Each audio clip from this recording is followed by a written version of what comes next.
Hello, this is Arielle from Inconspicuous Bear. I'll be narrating the heroic version of the Oregorger encounter in Blackrock Foundry from a Guardian point of view. Oregorger is actually a pretty fun encounter.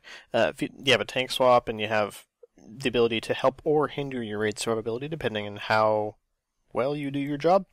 The second phase is kind of, like as a tank, it's kind of boring because you don't do nearly enough damage to contribute.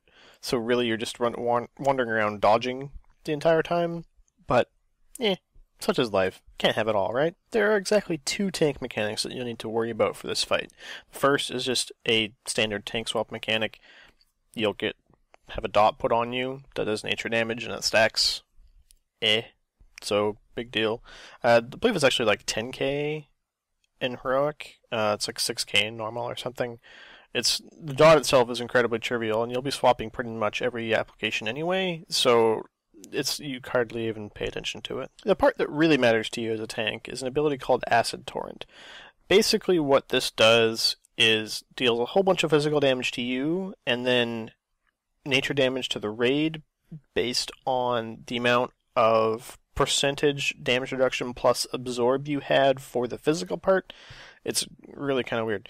So basically, to determine how much nature damage the raid's going to take, you take the full amount, which is 300k in heroic, and you multiply by the total percentage damage reduction physical that you currently have. So for Guardian, this would be Pulverize, Bark Skin, Survival Instincts, whatever you have up at the time. Note you have to have it up before the cast finishes, so don't time it based on the projectile, time it based on when the cast finishes.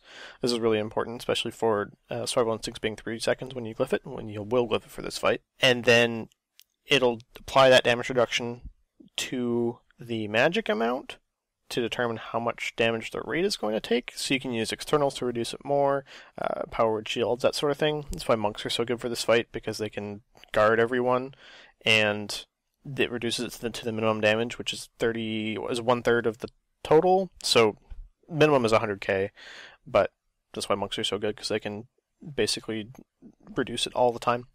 Anyway, that's the really major mechanic that you have to deal with in this fight. Normally, what I'll do is pulverize, make sure pulverize is up for all of them, because there's no reason for it not to be, because the black guy doesn't move, so you're always meleeing him. And then make sure Bark Skin is up for the first one, and then use each of your SI charges on the second and third one. You will definitely glyph SI for this fight. There is no reason not to, because it will completely recharge during the second phase, so you never have to worry about not having it for those particular two acid torrents. And, I mean, you can always use an external to pad up the first one a little bit. That's totally fine. You could, in theory, take Bristling Fur. However, you lose the extra 15% on all of them from Pulverize, only to gain the 40% on the first one. Because the 40% gain on the last two is trivial when you already have Survival Instincts and Pulverize up. So you're really only beefing up the first one, and you can just use an external for that. But it's totally up to you and your raid and what they want to do. Talents are reasonably simple. You can either take Feline Swiftness or Wild Charge.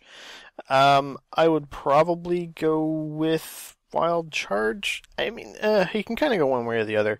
Wild Charge is good for repositioning a boss once we come out of Phase 2, so that you can get to him without having to worry about putting yourself in danger to get smushed by a roll. And then positioning him in such a way that ranged are A, within range to heal you, and B, can have plenty of space to drop puddles. So getting to him after Phase 2 is really important, which is why Wild Charge is useful. Feline Swiftness is useful for just dodging him during Phase 2. But you can get away with that just by paying attention to where he's rolling. So, I mean, 6 of one, half dozen of the other. Takes an Iron Ward, obviously. Takes Lull of the Forest, obviously. Take Dream of Scenarios, obviously. There is potentially a case to be made for Heart of the Wild. However, you would only really get use out of it in Phase 2.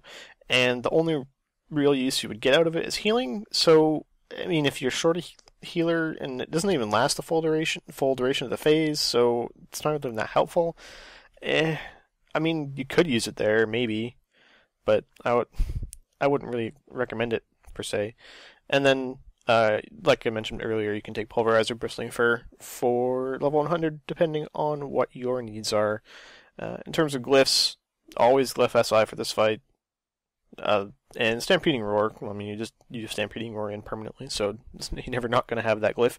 Otherwise, the rest of the glyphs are kind of meaningless. And that's about it for Oregorger.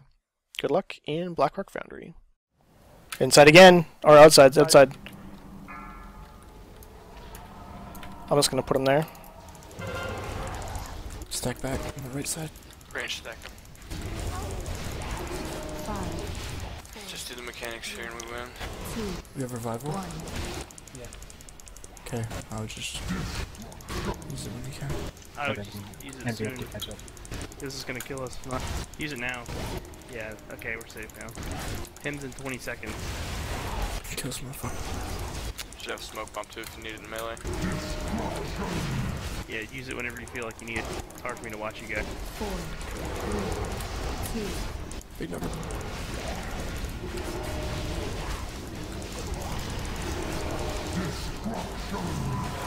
Nice. There you go.